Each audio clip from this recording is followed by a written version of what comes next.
This is Bruce Friedman of Adult Site Broker, and welcome to Adult Site Broker Talk, where every week we interview one of the movers and shakers of the adult industry, and we discuss what's going on in our business. Plus, we give you a tip on buying and selling websites. This week, we'll be talking to adult industry veteran Robert Warren.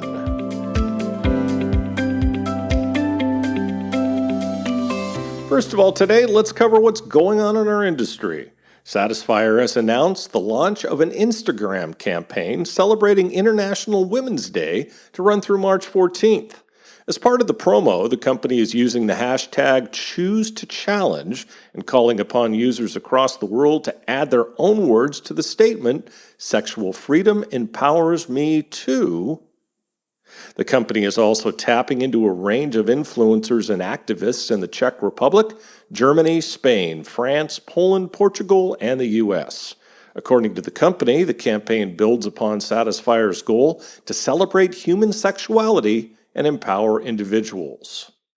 Smuttify.com has launched the new improved version of the social network, bringing users a much better experience and responsiveness. Along with an increase in speed, an average of 7 to 10 times faster, Smuttify has introduced many new features into the social network.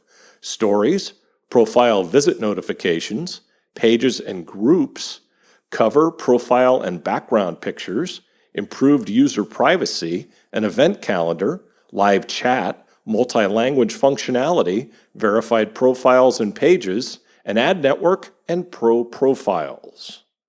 Starting tomorrow, Pineapple Support will begin a 6-week course on addiction, a journey to recovery. This will be happening every Thursday for 6 weeks at 1 p.m. Eastern Time. It's a support group for those struggling with substance abuse.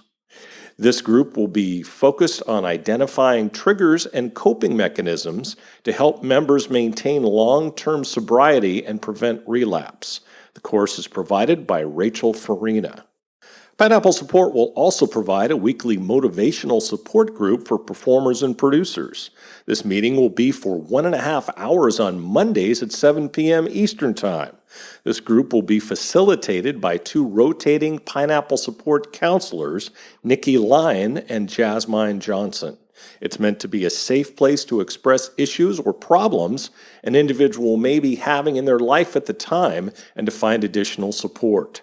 This is a drop-in group, so there is not a requirement to stay for a certain number of weeks or sessions. The group is open to all online adult industry professionals. Adult Site Broker is a proud sponsor of Pineapple Support. Now let's feature our property of the week that's for sale at Adult Site Broker.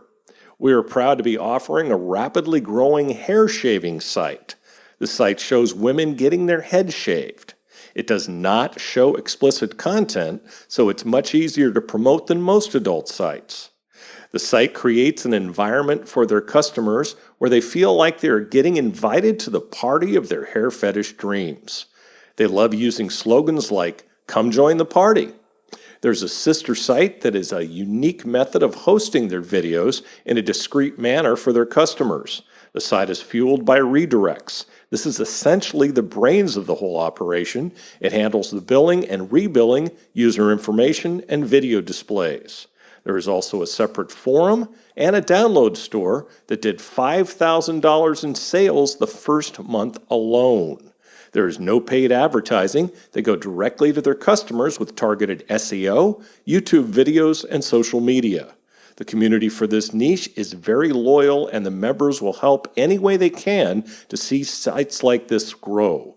They will donate. Some will even do work for the site for free. The site is getting an 80% retention rate month over month. It also has a lot of room to grow with a little more time and investment. There's a mailing list of well over 1,100. Models' hair can be sold for thousands of extra dollars.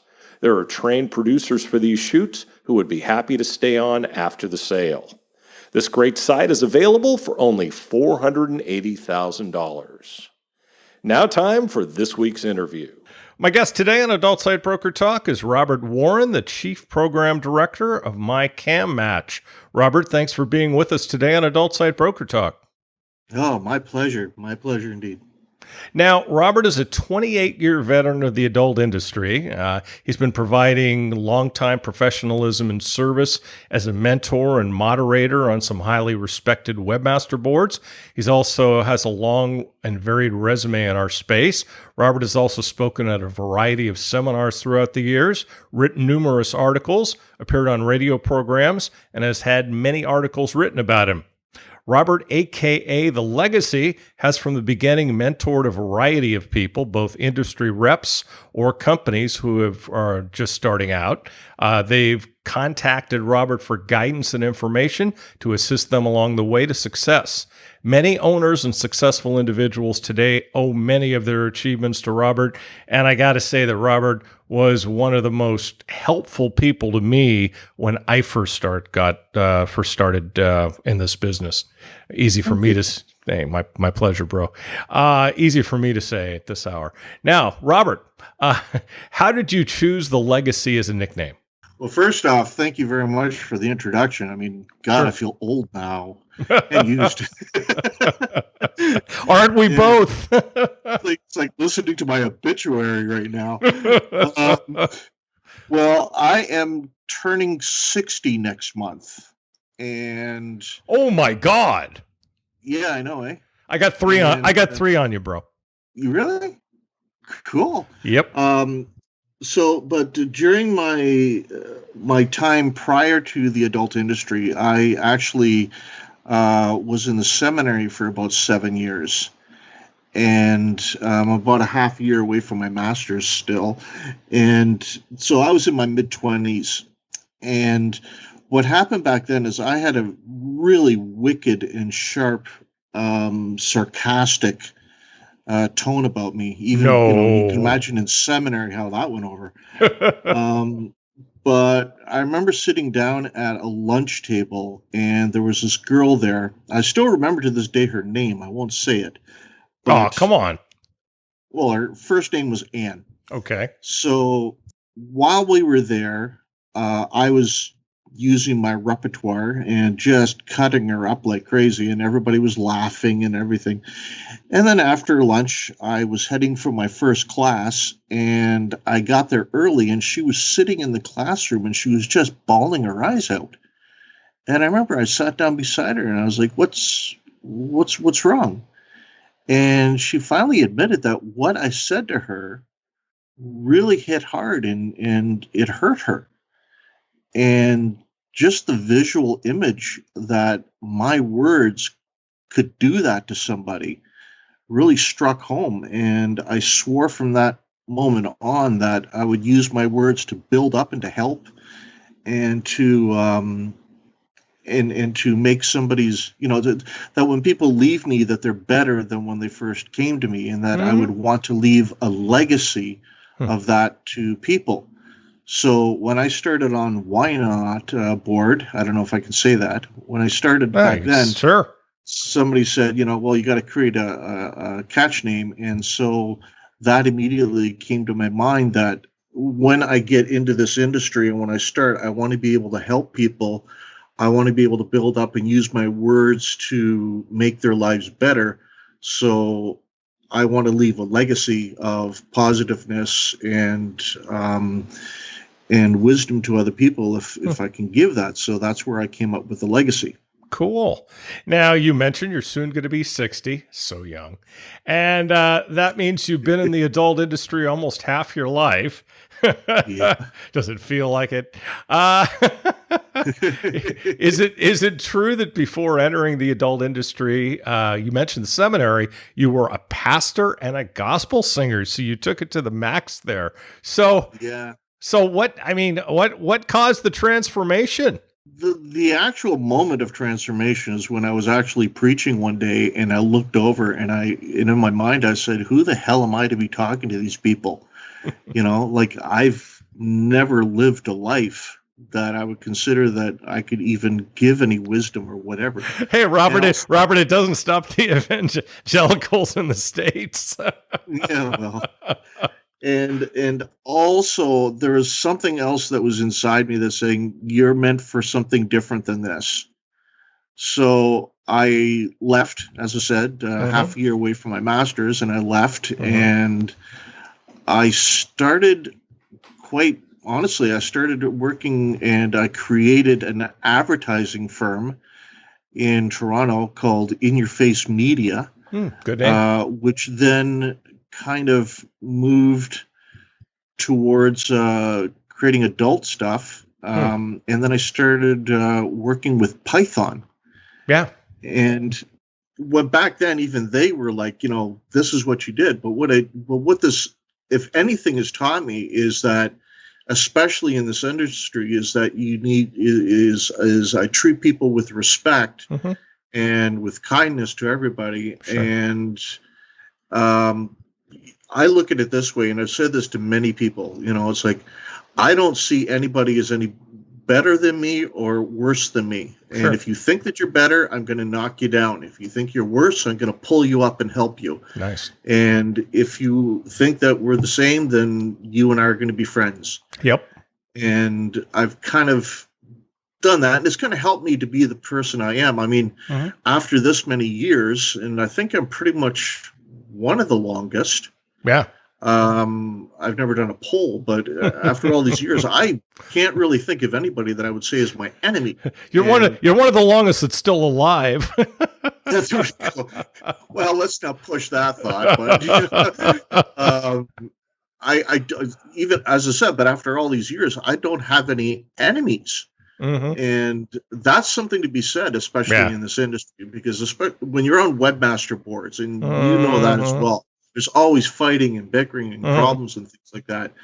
And so I try to lead with, just helping people out and growing and being an example of what people should be. And I don't just think of business, I think about people too. This industry, people say, how can you work in it for so long? And it's like, the question really is how can you be with your family for this long? Because these people are my family. Yeah. And I feel it when somebody leaves, and I feel it when somebody dies in this family, and you know that as well. Yep. I feel people's pain, and I feel their success as well. Yes. And I'm so thankful that I've been at least able to help people become better at their jobs and give them any type of assistance whatsoever, because it helps the whole industry grow to be better when you have good people there, not just your people that go down to the trade shows and get drunk and do whatever and stuff they shouldn't do. Yeah. But to have some type of a good reputation and to do business. Right. And I think that's kind of what helps. What helped me is just develop that type of character. Now, you're a family man with a wife and 5 kids. Wow. Wow. Now, how do you balance your home life with working in the adult industry? And does your family know what you do? They must by now. Well, not everybody. I mean, my dad won. I mean, he passed away a little over a year ago. Yes, I remember. And I remember telling him a while back, and this is a very deep spiritual religious man, Baptist, and he just kind of looked at me, and it was more like, well, you don't actually produce or are in any of the stuff, are you? And I was like, are you kidding me? Look at me. And I said, I'm on the executive level. I help make the decisions. I do the marketing and all that stuff. And he's like, okay, so, you're not really part of it. And he goes, I guess it's kind of like just going into a 7-Eleven or a grocery store and there's magazines on the shelf. Doesn't mean that the guy behind the counter and the cashier is a porn expert or something like that. He was justifying it to himself, Robert. Yeah, it's probably true, but I got to at least admit that he took it well and he was supportive. Good. And, we never really talked much about it back after that. Obviously my wife knows, my kids know. All they know is, because they're too young. And so they just know that dad's on the computer and he knows how to do stuff, and it scares the crap out of them because I know more than them on the computer, and it should be the other way around. Yeah. Yeah. So my son especially, he's like, how did you find that out about me? Or, and I'll pull something out, or also, I type into DOS and I figure out the program. So I send him a message on his computer. It's like, how the hell do you do that? So stick with me, yeah, kid. yeah, but as I said, people do know about it. I'm not ashamed of it. I mean, I'm Right. not ashamed of my family. Right. And it's a product like any other. And, if you're not proud of what you do, then you're ashamed. And if you're ashamed, why? Yeah. You don't want people like that around you. No. I mean, if they're constantly looking at you negatively, then why bother? Your life is too short to be having being scared of what other people think about you. So just be yourself. Right. And if people can't handle the truth, then they shouldn't really be your friends. And it's such a wonderful industry. As you said, the people are wonderful. I say the same thing. It's my family. The events are like family reunions. So yeah. If you can't like this industry, I don't know if you can like an industry. Now you were around in the early days of our industry. You must have some wild convention war stories from the past. I'd love to hear some. Well, I started in the early 90s. And I remember, and I just told you this a short time ago, when I was being interviewed on CBC in Canada, and they asked me a similar question. And I could tell that the audience, which was actually, there was a percentage of them that was in the adult industry from Canada listening in. Sure.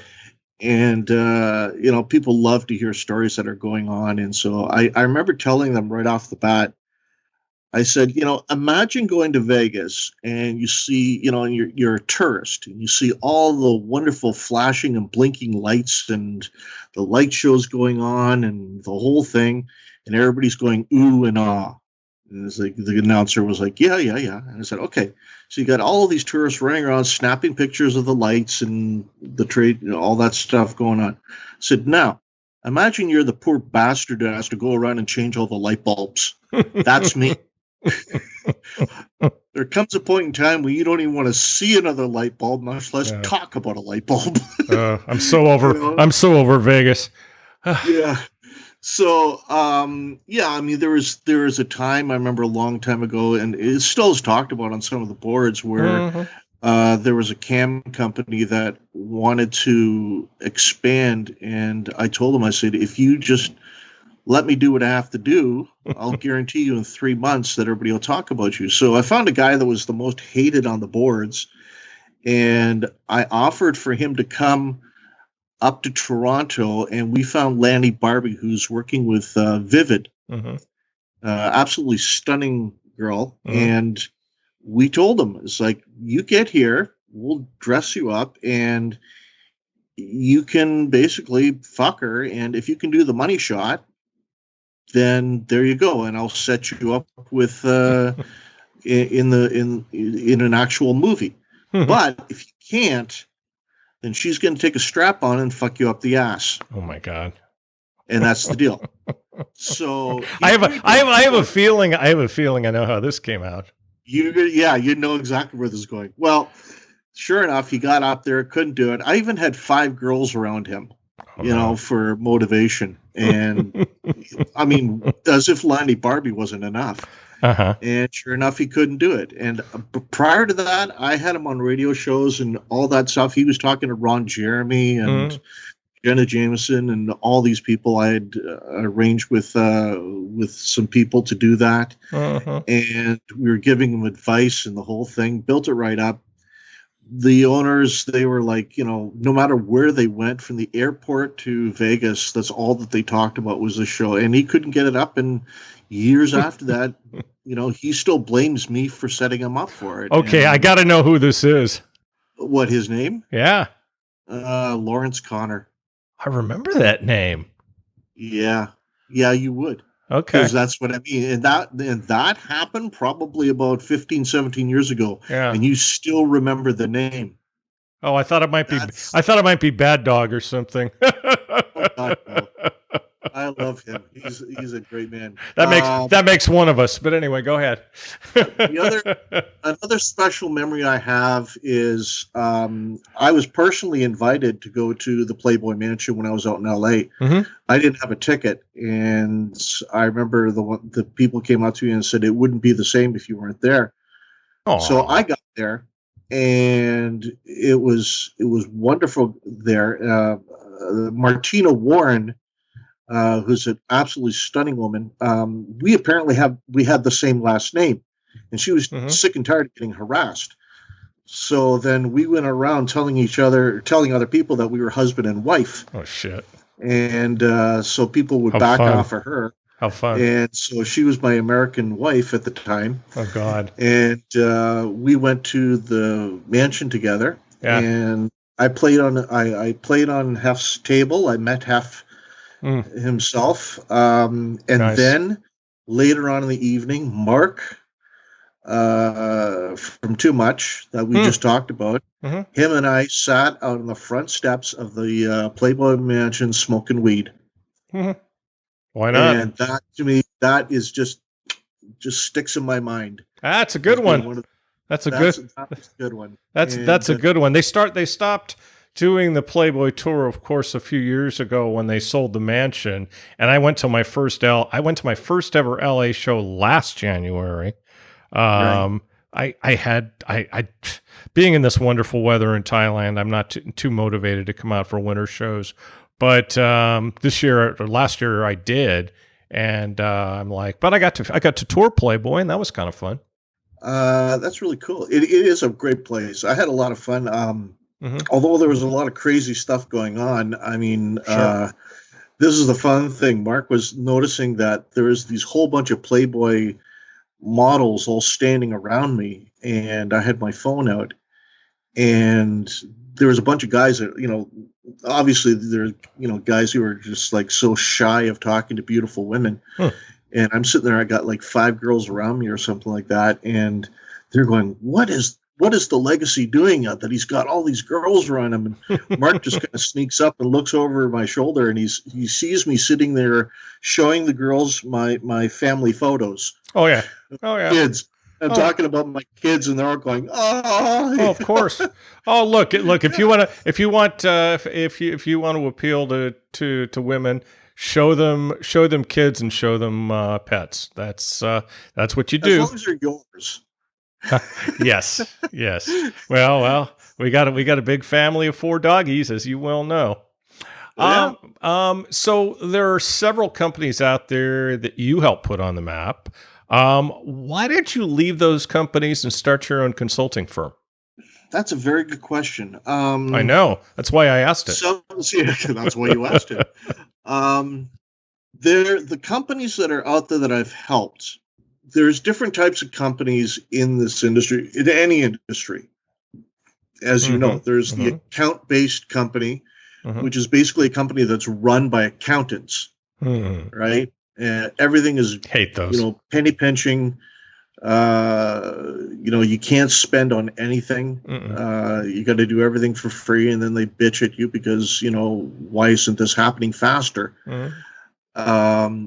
And in that type of an environment, creativity dies Mm-hmm. because Right. just being cheap. It's always the cheapest or nothing.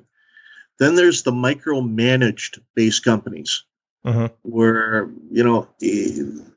the guy is sitting there, or the girl, whoever is just like right over you, and they're micromanaging every part of you, and that shows a level of mistrust. Yeah.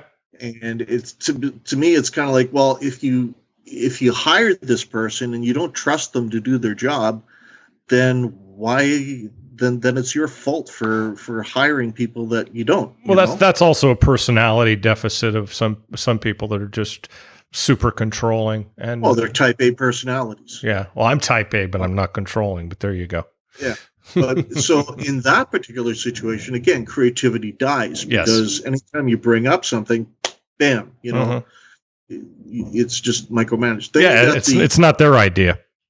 yeah, exactly. Mhm. Then you've got like the self-absorbed, sexually based company where the creativity dies if the ideas don't come from the boss and you're Mm-hmm. useless. Mm-hmm. And then there are other situations, unfortunately, where it's like if you don't sleep with the boss, you're fired. Hmm. And I've seen that, and I don't know, I hope you haven't, but if you have, you'll know what I'm talking about. No, I've, no, no, not really. I've seen situations where girls have gone down to, let's say, Florida, wherever, and if they didn't, then they didn't get their passport or the ticket to go back home, and people had to scurry around and collect money to be able to send them back home. Oh, you're talking about models. Oh, yeah, yeah, yeah, absolutely. No, no, I'm not just models. I'm talking Mm-hmm. about actual sales reps. Yeah. Oh, sure, You know, sure. No, the guy, obviously that stuff goes on. No two ways about it. yeah, and so if anybody, like for example, becomes in the limelight, and it looks as though, and that's kind of what you want, is you want a person who's they're going to be the spokesperson for the company, especially when you're on the Mm-hmm. message boards or wherever. Mm-hmm. And you associate that person with that company. Well, if Mm-hmm. the boss is so self-absorbed that they don't like it when somebody else is there, because Right. then it's like, well, if then it's kind of like volatile, because then, oh, that person's just going to start demanding more money, because without them the company's going to fail, so then they let them go, whatever. So Mm-hmm. that's another type of company. Then there's the BFF based company, where the boss just hires his best buddies, Mm-hmm. family, the whole thing, and you come in, and if you're not part of that group, then you're on an outcast Sure. all the time. And creativity in that situation dies, because you're not one of the boys, kind of a thing. Sure. And that really can hurt. And then there's something I call the reverse pyramid based company, where normally companies are structured where the ownership is at the top and everybody falls down below. Mm-hmm. But if you can actually switch that over and have it so that the ownership is helping and serving and giving the tools that are needed to the base, Mm-hmm. then that is what is the best thing Oh, that yeah. that because Then everybody wins, but it's too rare. yeah, and you know a, a good manager serves and and does not dictate to employees. Mm-hmm. Mm-hmm. Yeah. Yeah. And I don't know how else to say it. I mean, Mm-hmm. I've always told people, it's like, how do you manage these people? It's like a good manager or management happens when you're not there. Yeah. If you can train them well enough and give them the tools and the abilities, you can walk away for, let's say, a trade show and know that the company is going to run and the decisions will be made the proper way, and you shouldn't have to worry. Mm-hmm. But that doesn't happen all the time, and you know Sure. that. Right. And you need to be part of a place where each employee is a valued member of a team. Mm-hmm. And so you've been in the industry obviously for a long time. Do you have any mentors, or in addition to that, anyone you'd like to meet that you haven't? as far as mentors, they've either died or left. Well, you can mention them. Yeah, no, when I first started out, I mean, yeah, there was Bob Rice and Me too. a few others that were my mentors. Mm-hmm. And nowadays, I really, it's not that I don't have I really don't have any mentors that help me along. Mm-hmm. But anytime that I'm with a place, it's more of, I tell them right off the bat, it's not that I know everything about the industry, but I sure as hell know the people who do. Yep. And the key is networking. Mm-hmm. And if you can network yourself out and know the people, then you can, if you're stuck in a situation, you can call somebody up and it's like, hey, I need some help with this or that, Mm-hmm. and give it to you, which is very rare. Mm. in the world when it comes to business. I Right. mean, where else can you sit there and call up a competitor or somebody from another company saying, "Hey, could you help me out?" You're right. That's where the family comes in. Exactly. And so, yeah, I've got people that I call up like Rock Hard and Mm-hmm. others Mm-hmm.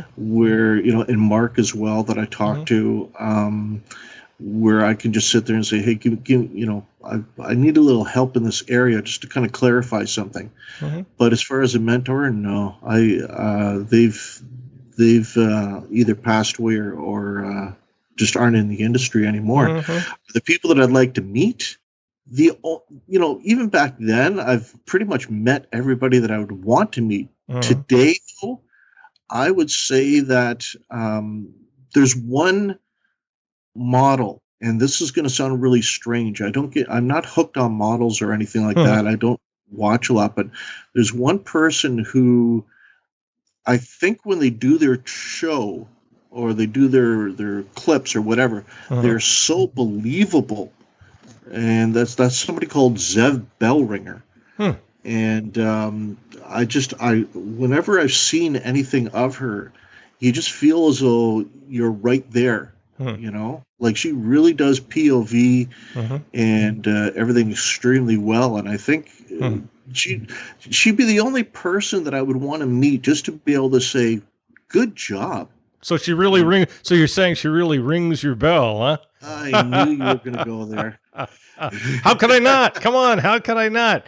Now, there's a lot of talk right now about the legal issues with the many tube sites, namely Pornhub. That New York Yeah. Times column by Christoph was pretty devastating, and obviously how it affects the industry. There's been, I saw notes from that Canadian Parliament joke of a situation the other day. Now, over the years, I'm sure you've seen highs and lows. Can you comment a little more on the past and where you see the industry heading? Yeah, this situation with Pornhub and all of the other tubes, it's kind of getting an adjustment, Mm-hmm. readjusting the way porn is looked at on the net. I mean, we've had a lot of ups and downs over the years. I remember when iBill was screwing up and Mm-hmm. people were losing money like crazy, and a whole bunch of other things. And then even when tubes started coming into the industry, everybody's like, "Well, porn is dead now Remember, because these remember the guys are whole, giving it remember for free." the whole e-passport explosion. Oh yeah, yeah. I mean, it's almost as though every year, every other year, there's something out there that is like, well, we're all going to die now. Porn's going to die, and it's like, Yep, no, no. never. The companies that are creative, and that's why I went back to that list of the various companies and how it relates to creativity, because the companies that survive are the ones that allow creativity rather than just copying other companies. Yes. And that happens so much. Somebody gets a great idea, they do it, and then everybody else just, because they don't have creativity, they just steal their idea and Yeah. do it on theirs. Sure. And then everybody sits around and waits. Mm-hmm. A long time ago, it was, what people were asking me, what's the next thing in the adult thing? And it was like, well, we've kind of reached our limit because we've gone beyond technology. And until technology can catch up to us, Hmm. we're going to be stale. We're just going to be, basically standing around waiting for them to catch up, and then we can move ahead together.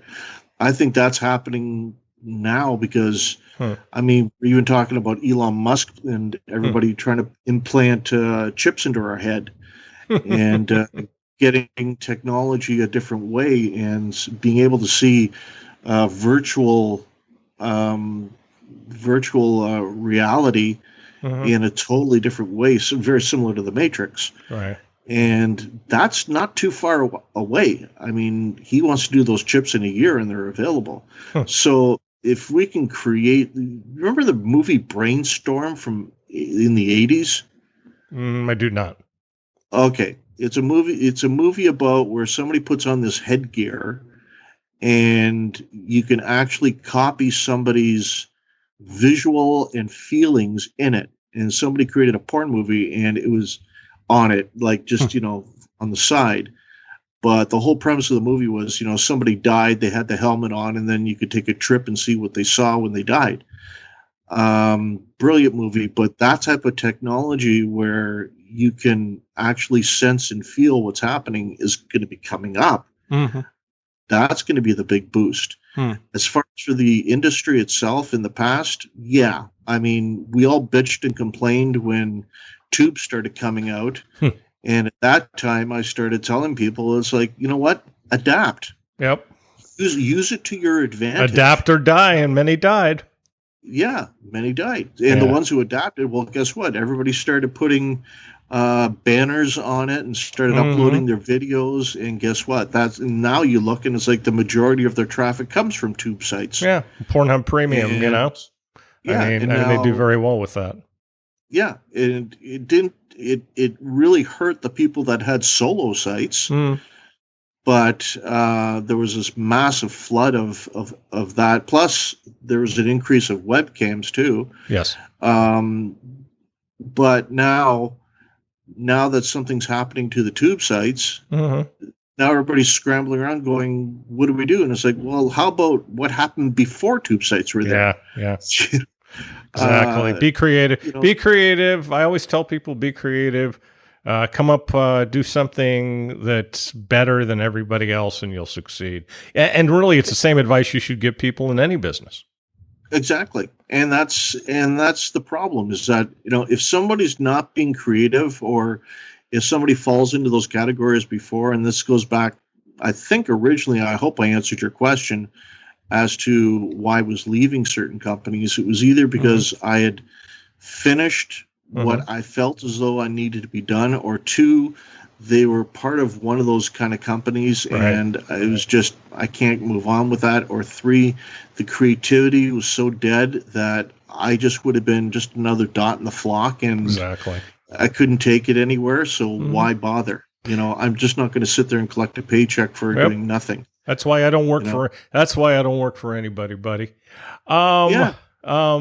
Now, and I know you've done your share of consulting as well, and that's been your main thing for a long time. Now, I'm sure somebody like you receives lots of job offers, and it's probably going to give me a similar answer, but how do you decide which ones to take? I remember back in December, I had like 5 or 6 offers.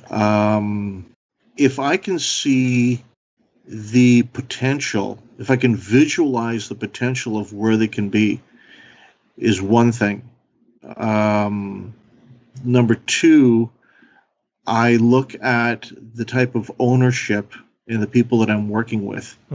If they do show themselves as being somebody that I can work with and I feel comfortable with, and they have that type of personality that will grow with success, then that's good.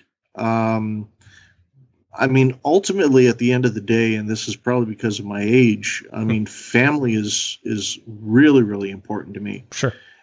And I don't know how much longer I got in this industry, or even for myself, but I have to make sure that the stress level, and I want to be able to enjoy what I'm doing. If I end up where I'm not going to enjoy something, have fun with it, I'm not doing it. I don't need that anymore. I mean, I was taking jobs back then just to survive. Sure. Haven't we all now, at some point in our life? Yeah. And then there comes a point in your life where it's kind of like, you know what? Family's more important. Spending time with your kids. I remember somebody, and I can't say his name, but I remember somebody saying he was ready to go on a trip, and then his kid was just like, we never spend any time together. And then they realized that they're missing out on the kid's childhood because they're working so hard. Yeah. And I don't want to be stressed out and overwhelmed in a negative way, because that affects my family, and it doesn't do me any good health-wise. Yeah. So if I accept a job, then it's it's something that, all those categories have to fit in place. Sure. And yeah. Great. Now, your latest project is mycammatch.com. Yeah. It's a relatively new company. And maybe you can tell us a little bit more about that and why you chose to work with them. Well, that's the funny thing. The points that I mentioned in the back were what was here. Relatively new, being in the past like year or two. The the idea of this thing, it's kind of like a social network for models and for users. And I think one of the reasons why I took it is because it was so unique. It was like it was literally one of a kind. Yeah. And I loved the creativity, and especially in this industry, after as you mentioned at the beginning, that I've been around longer, for a long period of time. I don't see many companies that break ground. Yeah. That Right. just like, wait a minute, I haven't. Who's your competition? Well, there isn't any, because it's never been done. Sure. And I'm like, wow, that is what got me right off the bat. So in it, models come in, they fill out their profile, bam, they immediately are introduced or have the ability, because the users that are on the site are members of various campsites, up to like about 16 or something, right? Of the top campsites that are out there. Cool. So all these users get in there. There's a rewards program for the users. That's actually more money than any campsite, a couple of campsites put together. And it's kind of like your rewards program, like your air miles. So the users come in and they can do a searching on the profiles. So, if you go into a campsite or whatever and you start doing the searches on age or whatever, you're very limited. Yeah. And you get, boom, you get a slew of like 80 something pages. And it's really hard to find, when you got to go through all the pages and that kind of stuff. Here, the questioning and the model, or to find the model, it's much more selective to your taste, because they ask a lot more questions. Sure. So you go through, and then all of a sudden now there's a small handful or less than that of models that fit exactly the profile you want, which is great because it's a good time saver. Oh yeah. And because these models are on a lot of the platforms out there, so you click on one and it could be from Chatterbait, you click on another, it could be MyFruitCams, whatever. So it's not like we're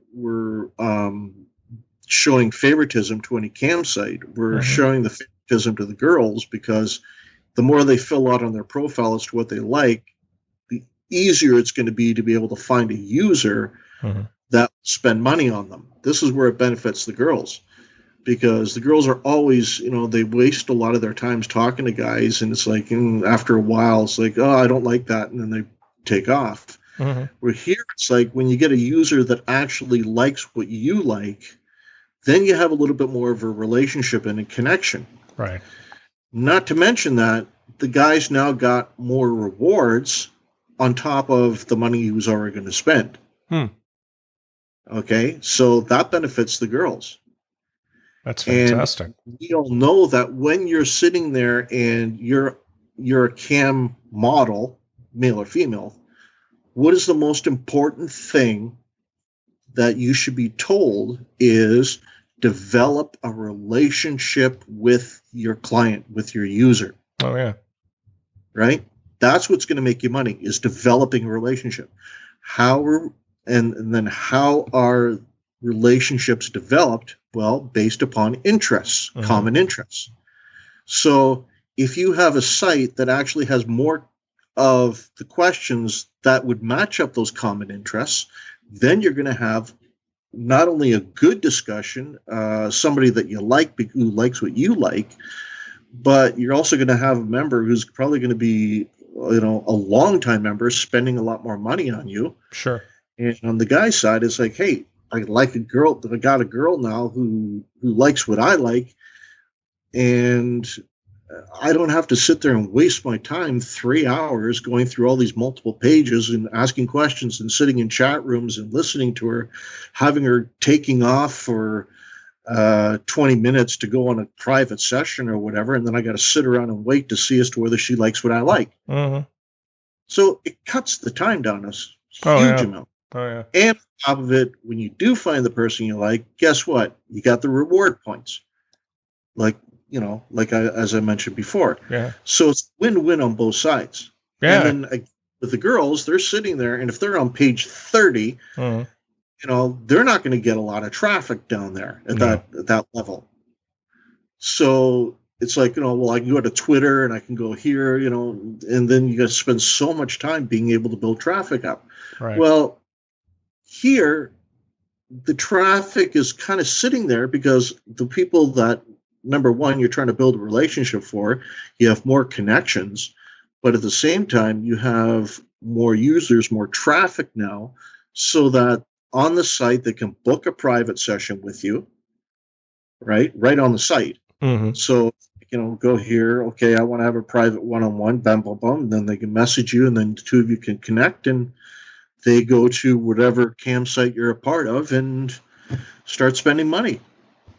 Sounds like a plan. Well, hey, Robert, I'd like to thank you again for being our guest today on Adult Site Broker Talk, and I hope we'll get a chance to do it again really soon. I hope so, too. It's been great talking to you, my friend, and it's also been great knowing you for so many years, and I applaud you for your success and all of the great work you're doing to contribute to the family, to the industry. And I've really enjoyed my time here with you. I really appreciate it. Likewise. My broker tip today is part 5 of how to buy a website. Last week, we talked about how to determine the value of a website, how to negotiate the sale, and how to get to the point of drawing up an agreement. So now you're talking to your attorney and you're having them draft an agreement. What should be in it? Well, your attorney will guide you through the legal side, but here are some considerations to keep in mind from a buying standpoint. What is the date you'd like to close? Make sure you know that you'll have the money to either pay the deposit or the entire amount of the purchase by that date. I've had buyers who aren't ready, and that just causes issues. In fact, I'm going through some of that right now with a couple of my deals. Make sure that all of the assets you're purchasing are in that agreement, such as every domain included in the sale, processing and payment accounts, relationships with vendors, all records including 2257 docs, software to run the sites, and any other assets such as source code for the sites. Of course, it should spell out any payment schedule if there is one. Who's responsible for closing costs, such as paying for escrow? And there are always terms that are unique to yours and the seller's situation. This assumes you're the party responsible for drawing up the agreement. If the seller is drawing up the agreement, then it's important that you express all of this to your legal representative so they can check the seller's agreement and see if any changes are necessary. We'll talk about this subject more next week. And next week, we'll be talking to our first ever returning guest on Adult Site Broker Talk, adult performer Lance Hart. And that's it for this week's Adult Site Broker Talk. I'd once again like to thank my guest, Robert Warren. Talk to you again next week on Adult Site Broker Talk. I'm Bruce Friedman.